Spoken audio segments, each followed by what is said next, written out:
Have you ever been scared to be yourself? You've questioned whether you have the boldness or the courage to actually be or do who you want to be. You know, this probably wasn't your belief to start with. And this video is about generational beliefs.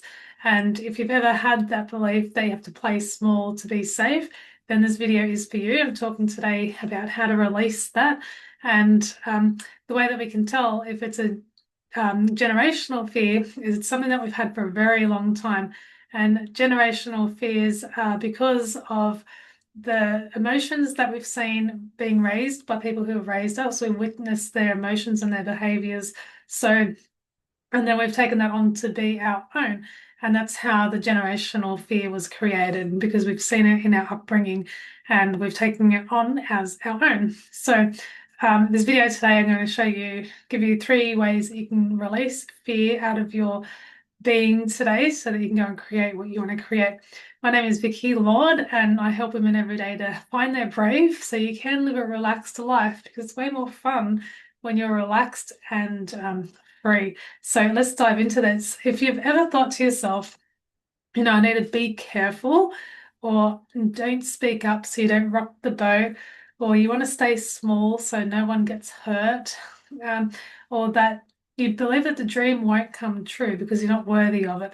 They're all signs of generational beliefs because what happens is we weren't all born with the beliefs. We pick these beliefs up over time throughout our life.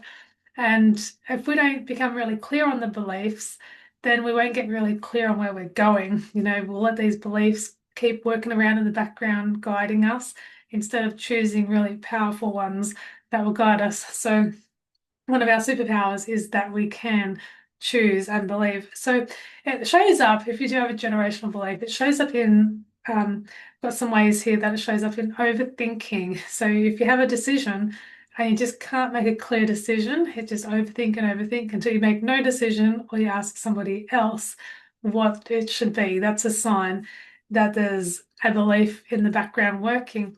And a little key here is beliefs are feelings. So if you have a feeling, that's also a belief. And that's how you can explore your beliefs further is by feeling. So if you have the feeling of being guilty, that you might outshine other people, that's a belief. And so feeling guilty for wanting more is a belief. And if you trust everybody but yourself, that's also a feeling, which is a belief.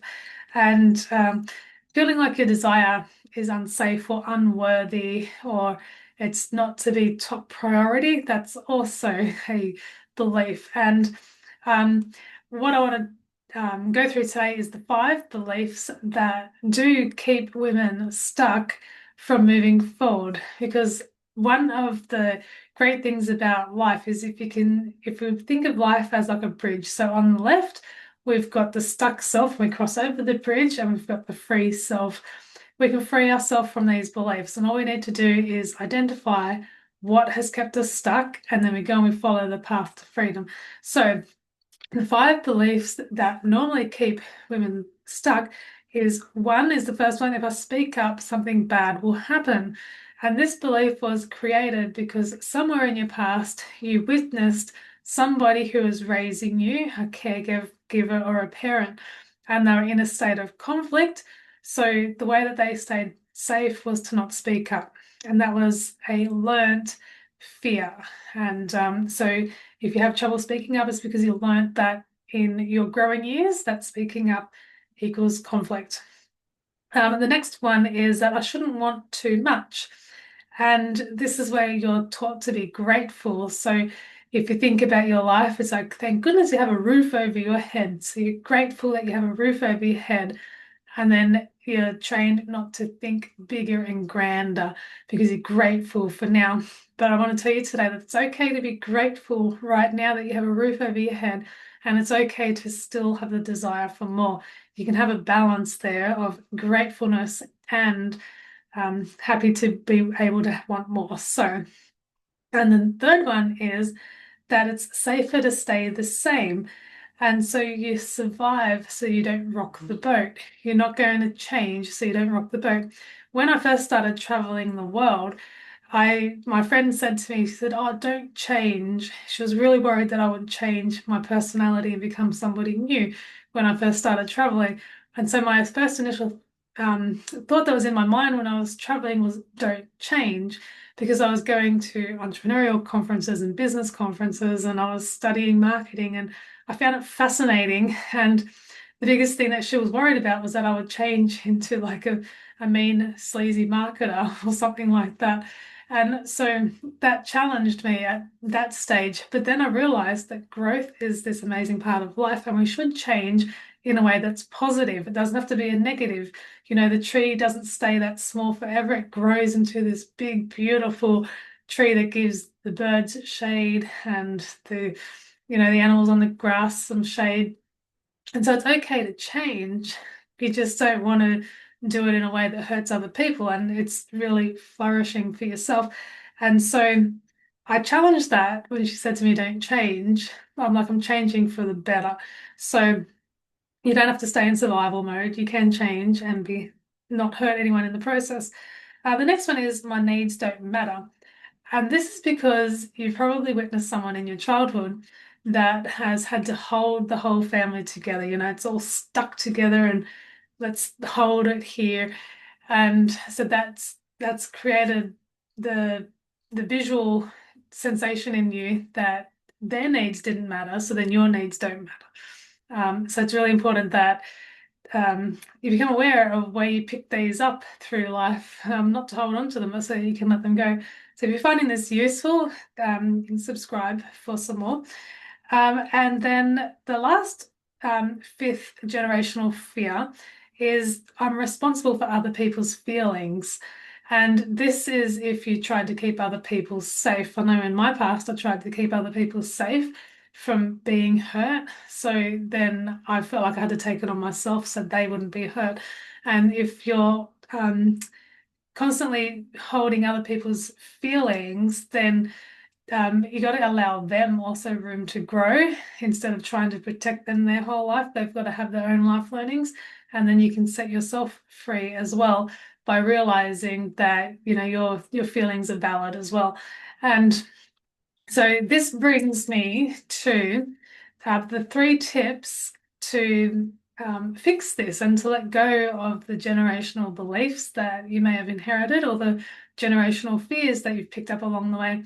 And these generational beliefs and behaviors that we see, it also comes even before you were born. Studies have shown that while the mother, she may have the baby in her belly when she's pregnant, the baby can sense all the stress and the fear. So this could have even come before you were even born. And just because it was there when you were such a young infant doesn't mean you have to hold it forever. You can let it go. And these three tips are going to help you to release any behavior or fear or an anxiety that you've been holding on to. And the first one is to realize that your desire is valid. Often we're taught to put our desire aside so that we can fix a problem. And if you don't go back and you pick up your desire and realize that your desire is valid, then you're only living half a life. I know this from my own experience. Once I realized that my desire was really valid, it changed my world, and I want that for you. So you got to feel it to believe it. So feel that your desire is valid, and then believe it, and your world will change. So your desire is valid, number one. And so the second key that we do to release a generational fear is to choose the present moment differently. And so we do this through awareness. So if you're aware that on this side of the bridge, you've got the stuck you, and on this side, you've got the free you. So you've got your desire over here, and you've got the stuck you over here. And so we're going to choose the new feeling. And so if we use guilt, for example, on this hand, feel guilty that we're growing and the other person's staying behind. So we choose the new fear. Sorry, not the new fear. The fear is on this hand, the guilt. But the new feeling is that everybody grows in their own time. And it's okay if I go before this person will eventually catch up. Because I personally don't believe that some people have it and some people don't. I believe some people figure it out sometimes more faster than others because others have had different upbringings, but everyone will get there in the end. So your speed or your growth doesn't matter. You can grow right now, and the other person will come along their own path on the journey. So choose the new present moment that you're going to feel right now that you're happy with. And then the third key is to love the part of you that held the fear. So if you take the hand of love and you look at the fear, which was either the guilt or the shame or the hurt, and you look at it with love and you let the loving hand come together, and the two will become one and they'll understand each other. You know, your loving part of you will understand the fearful part of you. And when you speak with love and compassion to the fearful part, it will go away. And yeah, love is a personal experience, but it's something that when you choose to not fight the fear, but to love the fear, then it changes things. It's a practice that you need to do to really get it. But them three things: knowing your desire is valid, choosing a new feeling or a new belief right now, and loving the past you and the past experiences that you've been through and the people involved in that, that will give you a new way to go and live without the fear of the generations past. You can create something new for you. I hope this video helped you. If it did, you can subscribe. I've got over 230 videos on here to help people let go of the past and live a free new future. And if you want to go on a deep dive, I've also got a course called Journey of Self. And this is the personal course that I took um, about 7 years ago now. I did this course, and then it meant so much to me. So I ended up creating it for other people as well if they wanted to learn more about themselves and how to let go of the past. So that's available as a course. And if you want me to personally walk you through that, you can contact me on Instagram, and I'll answer any of your questions if you have any. But for now, I will see you in the next video, and thank you for subscribing.